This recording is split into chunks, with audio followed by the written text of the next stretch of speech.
constantly seek criticism. Yeah. A well thought out critique of whatever you're doing is as valuable as gold. And you should seek that from everyone you can, but particularly your friends. If you're not utilizing an online community, then you're at a disadvantage to those who are. You can be asking online communities what they think about your ideas, or if they have any advice with what you're working on. Not only will you hear from people who are passionate about the subject, but you'll be hearing from people all around the world, each with their own experiences and stories that can help you. Do something you're very passionate about, and don't try to chase what is kind of the hot passion of the day. People say you have to have a lot of passion for what you're doing, and it's totally true. And the reason is because it's so hard that if you don't, any rational person would give up. It's really hard, and you have to do it over a sustained period of time. So if you don't love it, if you're not having fun doing it and you don't really love it, you're going to give up. So many things go wrong when you're starting a company, and often I think people ask, what mistakes should you avoid making? And my answer to that question is don't even bother trying to avoid mistakes, because you're going to make tons of mistakes, right? And the important thing is actually learning quickly from whatever mistakes you make and not giving up. Right, and I mean, there are things every single year of Facebook's existence that could have killed us or made it so that it just seemed like moving forward and making a lot of progress just seemed intractable, but you just kind of bounce back and you learn, and nothing is impossible. You just have to kind of keep running through the walls. The two things we really zero in on people are, two things. They sound simple, they end up being very difficult. Courage and genius. Courage is the one we talk about a lot because it's the one that people can learn.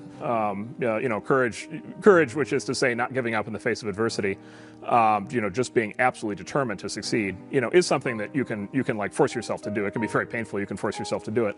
The genius part is a little bit hard to force yourself to do. Courage without genius might not get you where you need to go, but genius without courage almost certainly won't. And I think the reality is just, not quite so glamorous. There's there's an ugly side to being an entrepreneur. And also just more importantly, what you're actually spending your time on is just a lot of hard work. Sam mentioned this, but you're basically just sitting at your desk, heads down, focused, answering customer support emails, doing sales, figuring out hard engineering problems. So it's really important that you kind of go in with eyes wide open. The definition of values is they're the behaviors or principles that you religiously adhere to within your company. When I say religious, I mean that no amount of data will sway you from those principles, and the degree to which that you have the courage to maintain your conviction around those ideas is the degree to which you're going to be successful over the long term. A company is simply a group of people, and as a leader of people, you have to be a great listener, and you have to be a great motivator, you have to be very good at praising and looking for the best in people. People are no different from flowers. If you water flowers, they flourish. If you praise people, they flourish, and that's a critical attribute of a leader. So I kind of half jokingly with a lot of people say that my job is basically to be the assistant for the rest of the company. My job is to make sure that you have what you need, that it's and basically you have everything you need to kick ass. That's my job. If you don't have that, then let me know, because I'm not doing my job. There are a lot of things that are outside of your control. A lot of external circumstances will determine the success of your idea, whether the market timing is right for this new kind of service, or whether people, whether a customer, the economy is right for your kind of service, right? Whether you meet the right people who will finance your company. Many external circumstances are outside of your control and but will affect the outcome, and you have to be okay with that. You have to have an emotional investment in what you're doing. If you don't love what you're doing,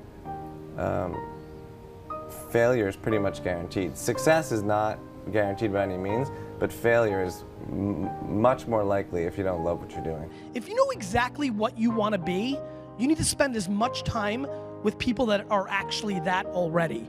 One of the things that I do is I question a lot of things. And you can do that in a good way and a bad way, but hopefully if you try to get people to motivate why they're doing something and their way of thinking, the worst thing you can end up with is a situation where you get told, well, this is the way it's always been. That's the worst ever. That's a non-answer. Instead, ask yourself, given everything we have today, is there a way we can make this better? And so when we're coming up with ideas, we always ask ourselves, what kind of new market is this creating? And then also, what part of my day and what problem is it solving? And so I've gone as far as taking an entire catalog of my day from the moment I open my eyes and writing down every single thing I do. And then asking myself, is there something here? This little idea explains why some organizations and some leaders are able to inspire where others aren't. Let me define the terms really quickly. Every single person, every single organization on the planet knows what they do, 100%. Some know how they do it, whether you call it your differentiating value proposition or your proprietary process or your USP. But very, very few people or organizations know why they do what they do. And by why, I don't mean to make a profit. That's a result. It's always a result. By why, I mean what's your purpose? What's your cause? What's your belief? Why does your organization exist? So when we see a kid with a lemonade stand, it's different than when we see a vending machine selling lemonade, even if it's exactly the same product, because the story around it is what people are paying for. So when I meet small business people, all I ask them is not what's their balance sheet, but what's their story. Why should I pick you? Why do I care about what you're doing? And if you start giving me all this inside baseball statistics about why you're 2% better than some other competitor, I'm already glazed over, because that's not part of the way I see the world. I have to want this to exist in the world. I have to not, so it's a similar rule, just say, if this was successful and I had nothing and I was not involved and I got no money off it or would I want it to do well? And that's a great check, I think, to know if you really feel good about the idea and can be passionate about it. One of the things I advise entrepreneurs to do is when you have an idea, a classic entrepreneurial impulse is to hold the idea close to you and not go tell people because, oh, the idea is so special. Right. That's almost always a mistake. Go talk to Why is that a mistake? Yeah. It's a mistake because your actual real competitive advantage is not that you have this idea that you have locked away in your closet, which may or may not be accurate and you have no idea which it is. Your actual competitive advantage is if you're assembling the intelligence around, does this idea work? What is the right teams? What is the right learnings? And we're essentially in motion. The hardest thing to do is start. You have all these ideas and everyone has an idea, but it's really about executing the idea and building the idea and attracting other people to help you work on the idea. That is the biggest challenge. But the way to begin is to get the idea out of your head, draw it out, talk about it, program it if you're a programmer, or make it if you're building something. You don't have to be the best, but you have to be dangerous, right? You have to learn just enough to be dangerous to build an idea, concept it, and show it to the world. And then it turns out there are lots of other people, including all 170 employees that work at Instagram, who are much better at doing all that stuff than I am. But you need to find people who can, be drawn to the idea that you build, and then they end up taking it and making it even better. One way to conceptualize what makes a good product is, good engineering is part of it, good design is part of it, but really it's, one way I think about it is maximizing the probability that someone shows up at the front door of, your store or your website or whatever it is and ends up with a solved problem.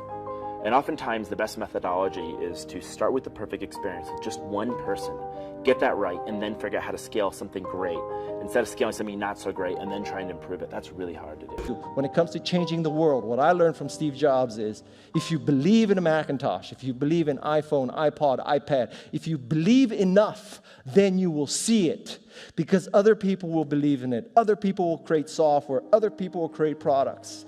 So you need to foster the belief in what you are dreaming so that it becomes a reality, which is very different than saying, I don't expect anybody to believe it until I see it. You need people to believe it before they can see it. Don't necessarily think that you have to have the home run and the huge Apple computer on your first start. I spent a long time in my life with skills just building little devices for fun. for fun is one of the key things, because that drives you to think and think and think and make it better and better and better than you ever would if you're doing it for a company. Build things at first for yourself that you would want.